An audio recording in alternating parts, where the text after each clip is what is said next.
តែតែខិតរឹកអត់ដែលយើងបានជួបជុំគ្នានៅកន្លែងនេះហើយមានលោកយាយទួតជាគណៈធិបតីហើយនឹងមានលោកយាយលោកតាហើយមានពូមានអ៊ំនេះខ្ញុំនិយាយតំណាងឲ្យអាកូនទូនេះណាកុំមកមានតាយី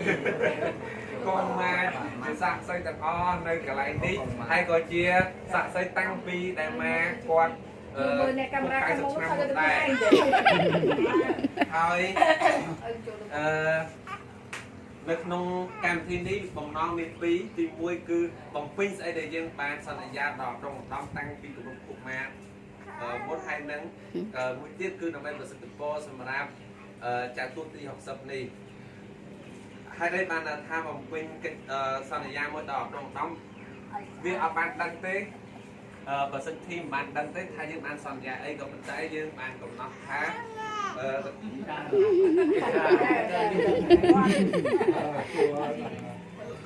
ពេលពីថ្ងៃទី8ថ្ងៃក្នុងឱកាសបុណ្យសម្រាប់ជនឧបាសិកាគៀនចាំគម្រប់90ឆ្នាំថ្ងៃនៅថ្ងៃសៅរ៍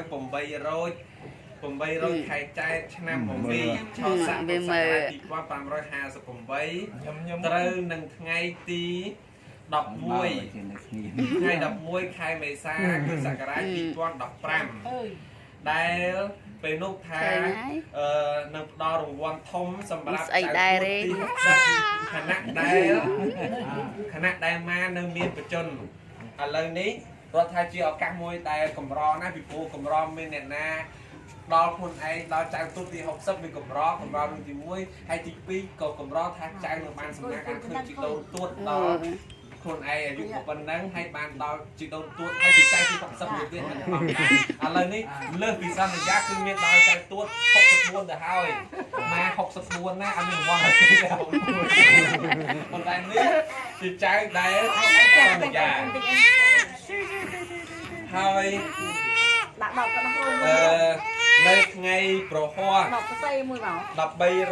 ខែពុទ្ធបុត្រឆ្នាំកោដាក់10ទេដាក់10ទេមុនសិនមកដាក់វាយំថ្ងៃប្រហ័ស1300